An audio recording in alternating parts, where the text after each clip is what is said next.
You okay? I literally haven't changed my outfit in like 2 days. I'm sick of it! I just can't get it together today.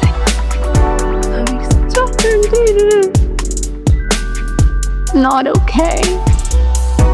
All of us have problems.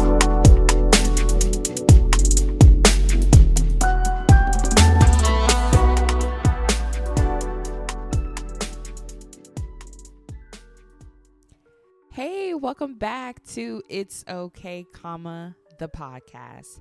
Happy Monday. We're already halfway through June. July is coming up. Yes, July 4th. That's also my mom's birthday, but it's Independence Day as well. America will be celebrating 250 years of this country. I think it's absolutely wild. And I kind of want to talk about it a little bit, right? 250 years. In order to even if it was, 249 years of the country being, but 250, we know those astronomical numbers that really mean something to us, right? 16, when you turn 16, that's a big deal. 21, when you turn 21, that's a big deal. Then it's 25, 30, then it's 40, 50, 60. Those are the big numbers in regards to us. A country, however, it's just wild. And 250 years ago, what was that like, right? I definitely want to do an episode or episodes about the history of this country, the history of America, the history of this landmass, because obviously it wasn't always America. It was just a landmass with absolutely no one on it. So scientists, historians have gathered.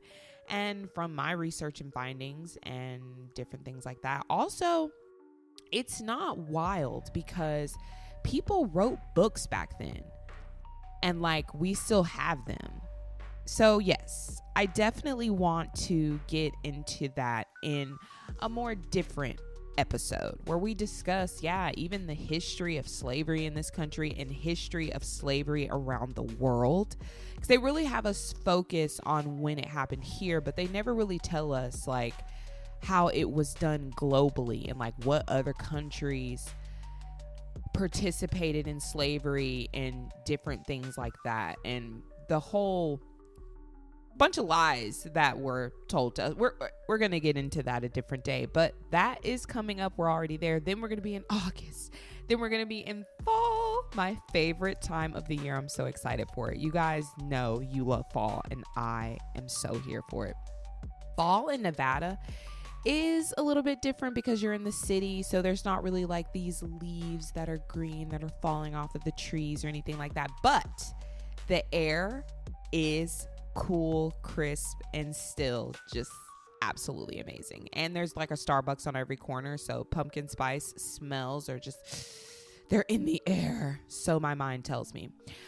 But also going down in America are the midterms. Are you guys out voting? Are you paying attention to your governors, your representatives, your senators who are running in your country? Because those people are the people we need to focus our energy on. They need to be good. They need to be not liars. They need to not be scammers. So definitely be paying attention. June 9th was election day here in Nevada. Got my ballot sent out, and we shall see how everything goes and runs. But along with that, there's a lot of, headline global news. I know that we're all seeing for sure globally, yes, but here in America, the verdict that came out of Texas, this was a huge case that everyone was paying attention to. I kind of almost forgot about it, that it happened a year ago, this case with Austin Metcalf and with Carmelo Anthony, the 17-year-olds who were at a track meet at school, something involving it being raining, and Carmelo's team, he didn't have a tent. I was like, where is your team at, bro? You need to be with them. Why ain't got no tent? Where are they at? But anyway, I digress. And was underneath someone else's tent. And we are finding out now all of the facts. Also, what I advise people to do is there's a transcript of the trial. Read it for yourself and like listen to yourself, read what's being asked, what's being said, what was done. And when you take like the voices out of it from other people and like the videos and like the headlines, like it makes absolute sense, right? That he would be found guilty. I didn't think that he was going to get 35 years, but I mean, it is Texas. You know, in different cities and counties, we're learning that there are some people who are way softer on crime and will just let someone out. But, you know, you have other places that are a little more stronger. But yeah, before we dive all the way into what the case was saying, just look at from my perspective, from me. Let me just talk about me, right? If I'm an adult now, but even if I were, like, it's a school, let's start there. But even if I as an adult are at, let's say, a bar or a club or wherever, and I just so happen to end up in someone's section, and they're like, hey, you're not allowed in this section, you're not a part of this section, I would go, oh, okay, thank you, and would leave. That's it. There wouldn't be anything else that would ever happen. So go back to a school. If I am at a school and I end up underneath someone's tent, someone's section of the bleachers that they have reserved for the like whatever, and they're like, hey, we have this reserved, or hey, this is our section or whatever. Okay, no problem. I'm not going to argue with you. And so that is the lesson that needs to be taught to children across the board. Like, you don't need to, I mean, you know what I mean? I could understand if you were actually no, this is my section. This is my documentation saying like we have row such and such. This is our tent, like da da da. But if you know that it's not, you're not in the right, like, I'm not going to argue with you. And so across the board, that needs to be the lesson taught, not this crazy crap that we're seeing on the internet from certain people that are making the melanated people look terrible. I'm like, bam, sir, are you kidding me? So let's just start with that. But before we go even further onto that, the case, however, yes, it was raining. He didn't have a tent, wasn't with his team, went underneath someone else's tent. Austin Metcalf was put in charge by his coach, by his superior. Hey, you're in charge here. You're supposed to regulate things. Don't let anyone in our tent manage the situation. That was his instructions. First of all, before I even go any further with that, if I'm put in charge of something, you got dang right, I am going to be the best of being in charge of whatever you put me in charge of. Look, my coach said, can't nobody sit over here. You got to go. Like, I'm in charge. Like, you know, you have certain people that go a little too above and beyond. I'm definitely not that. But if I'm given a task to regulate, look, I'm going to regulate, period. And so I'm pretty sure that's what Austin Metcalf was doing. I'm sure he didn't have the energy that I have as a woman. I'm just joking. But I just think that he was put in charge by his coach, didn't take it too seriously. We're hearing from the witnesses Children, however, these are children of all races, of all different backgrounds. We don't know their names, we don't know their ages, but we know that they're younger than 18 because they are minors. You can't see them through the trial because they were minors, so that's why they didn't allow cameras in the courtroom, because they were minors.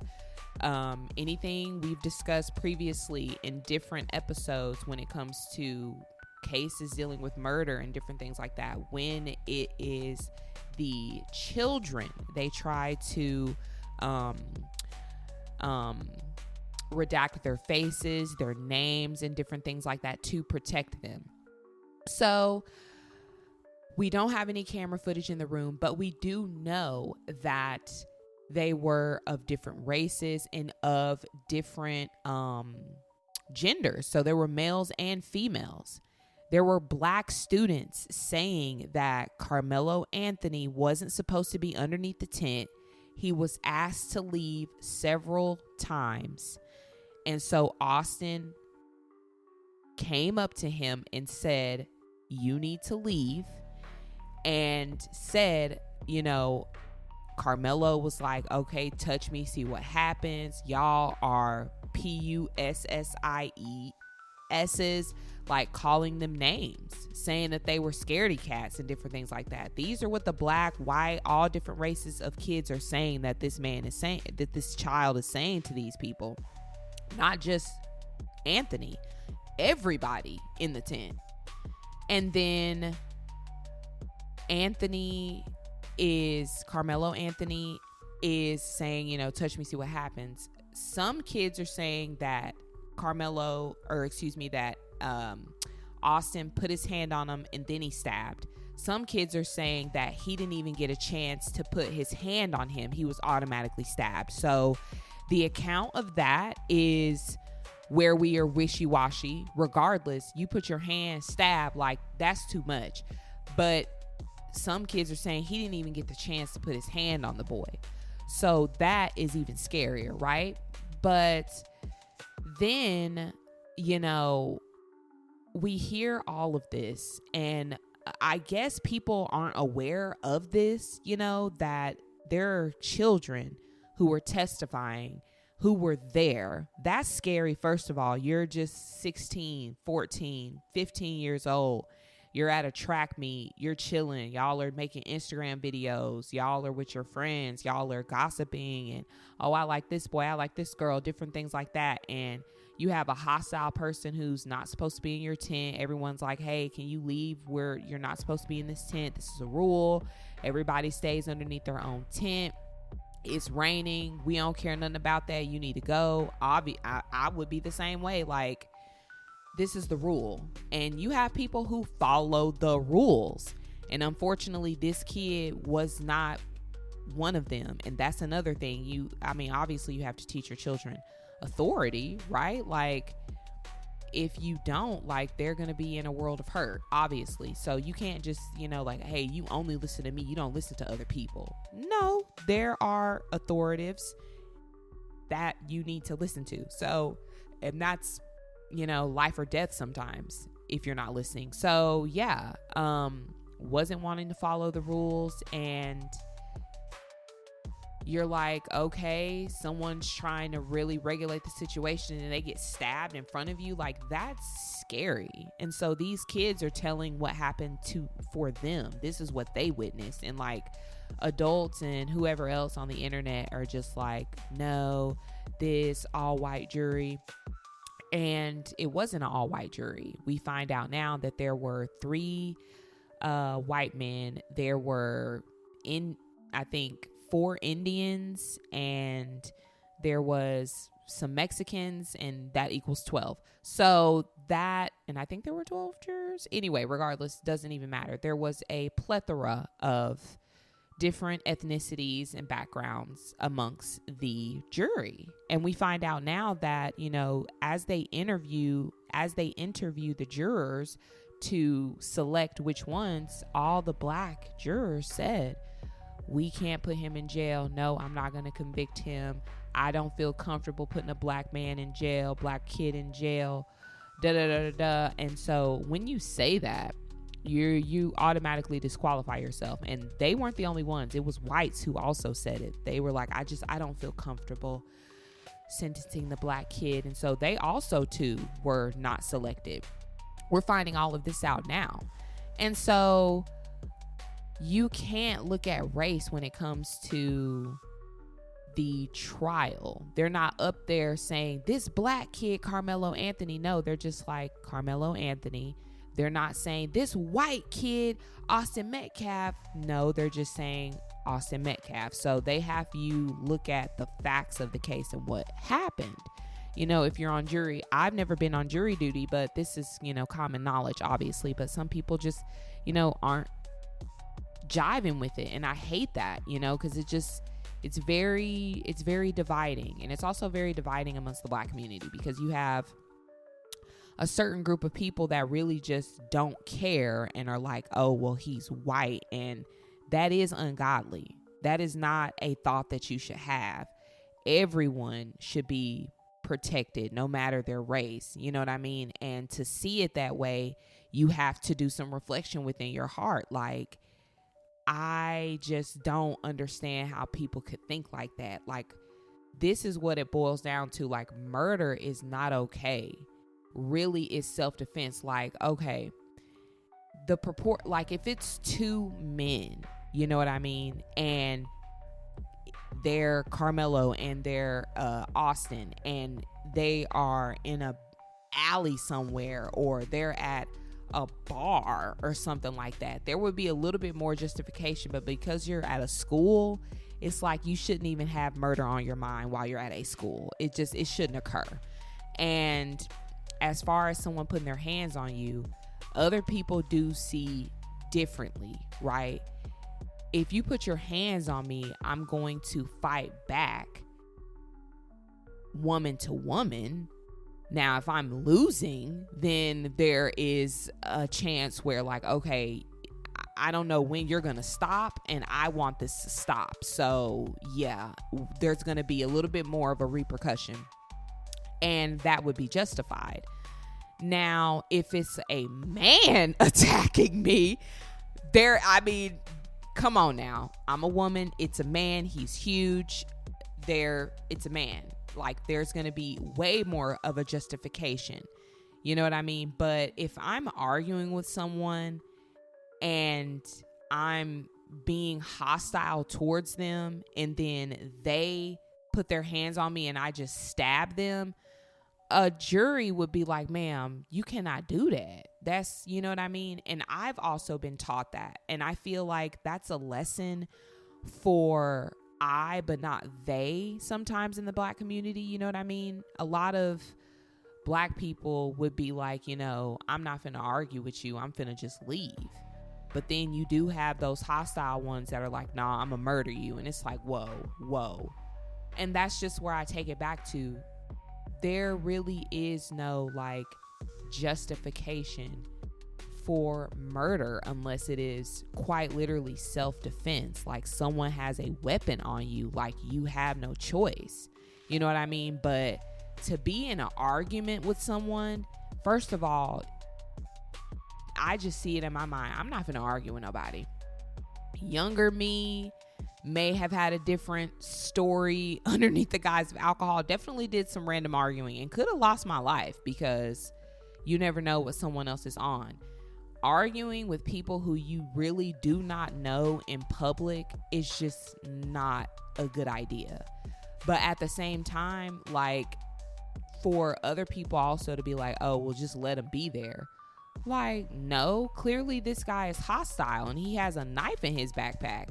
I hate that Austin was the one to go, but he literally, if you already are on some stuff like that, you don't need to be around society. Not saying it like that. I'm just saying this group of people for sure. Look, it's just all very crazy, and he got the sentencing that he got. Unfortunately, this whole thing really could have been avoided had he just been like, I'm not supposed to be underneath here. It's raining.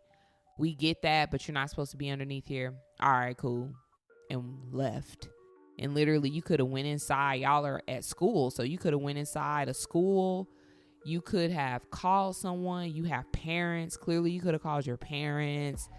All types of stuff. You know what I mean? And I absolutely hate it. And I hate that it's all about this race in this country. And it's like it really is.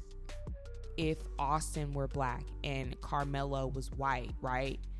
And you've got the black kid who is like, look, you have to get out of this tent. My coach told me, you know, like, we have to have our people in the tent. Other people are not allowed in the tent. I'm put in charge. You have to leave. And the white kid was like, no, I ain't leaving, y'all. Like, that would be the same thing. Like, the white kid, like, what are you doing, bro? Everyone's telling you to leave. And then you stabbed him. What are you doing? So it's just, it sucks. It sucks, the whole thing. So you got really just two kids who lost their life. One kid lost their life being stupid, stabbing someone over nothing, literally.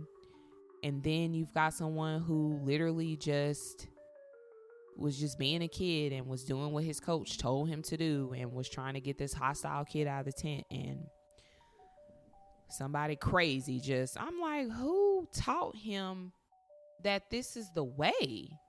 Like, you is a child, you're 17.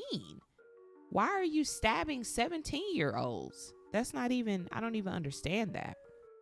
But that is the verdict that came out last week. And I mean, it makes sense to a certain degree. It honestly does. Now, in light of that, this past week as well, there was the craziest thing ever, right? I'm traveling home from work. You guys know I take public transportation. There are a slew of police cars, investigator cars outside of a hospital. And it's like they're deep to the point of where it's like, what in the world is going on at the hospital? My mind is traveling. I'm like, okay, was there like a crazy homeless person that did something crazy at the hospital? I'm not sure. All types of different stuff. The news cameras are set up recording everything at the hospital. Journalists, reporters, all that. It's deep. So I'm traveling home. I'm like, you know what? I'm just going to Google it when I get home. It'll probably be on the news. Google, find out, guys. Las Vegas, Interstate 11. There's a shootout on the highway, right? I guess police were doing a traffic stop. Somebody brandished a weapon, started shooting at police officers. Police officers started shooting back. Car, right? The driver is fine. The passenger, however, was transported to that hospital that I passed by. They did later succumb to their injuries, and the person in the driver's seat was arrested. Behind all of this, I was like, I was not expecting that to be the case. Yes, highway was backed up, people at a standstill for over like 5 hours because of the situation. You know, they have to lock the scene down. They have to take pictures. They have to talk. They have to take pictures of the shell casings, the car. Then they have to do everything. They have to tow the car. It's a lot. So literally you can see the footage, like hours cars are stuck on the interstate. I'm like, dang. Gas is high as all get out as well. $4+ a gallon, and they're just at a standstill on the interstate. I thought it was just crazy, absolutely crazy. Shooting out here, passing by the hospital, the victim slash suspect slash criminal. I don't know their rap sheet. It's gonna come out, you know. They, you know, said who the people were, but I don't know what they look like. Like, they didn't like have pictures of them quite just yet. I don't think the I'm not sure if the mugshot of the driver is out, but the victim who died, I don't know what they look like or what was going on with that. But yeah, absolutely insane. I'm just like, life is lifing. And you see what I mean? Like, this is what I'm talking about. I am at work, working, traveling. As I'm traveling, somebody on the interstate gets pulled over by police and then decides to start shooting at them. That is never in my mind. So yeah, that's insane. There is no justification. Like, what are you doing? Regular people don't do that. Same thing. You've got a kid. I don't know what I was doing last year at the time of, I think it was April 2nd of 2025 was the day that all of this happened and the day that Austin Metcalf died. Last year, I was transitioning apartments, packing and getting things ready to move. I was not stabbing anyone. So it's just, yeah, we live in a crazy, crazy world, and we have to stay prayed up, reading the Bible, and understanding what God says about murder, and then also understanding what your state says about murder. Because as soon as Carmelo Anthony got caught up by police, he's like, it was self-defense. I don't know. Before he ever even thought about having a knife and potentially stabbing someone, he should have looked up the laws in the state of Texas and understanding what that looks like. All of us should it even come to the case of self-defense for us. But we shouldn't just outright be promoting murder and thinking murder is the answer ever. Please. But that is going to be the wrapping of this episode. We're discussing all types of stuff over here. America, politics, true crime, murder, and a whole slew of things. You guys, please take it easy out there. Don't argue with people you don't know. You know what I mean? It's not worth it. It's honestly not worth it. Whatever it is, it's not worth it. If they are, coming up to you and accosting you, it's just like, all right, I'm finna get up out of here. And then if they start chasing after you because you're leaving them, then you have a different story. But yeah, if you are in a parking spot and someone is like, you need to hurry up, ma'am, you need to go and talk to a therapist or a psychologist. I don't know you like that. I don't know why. You know what I mean? Like, we need to just teach this to our children, and it doesn't matter what race they are. Like, teach them the manners of society, please. I beg of you, because I don't want somebody's son stabbing me. Like, what's going on here? You need to tell your son, your daughter, your persons in your life, it's not worth it. Please. Because I'm not.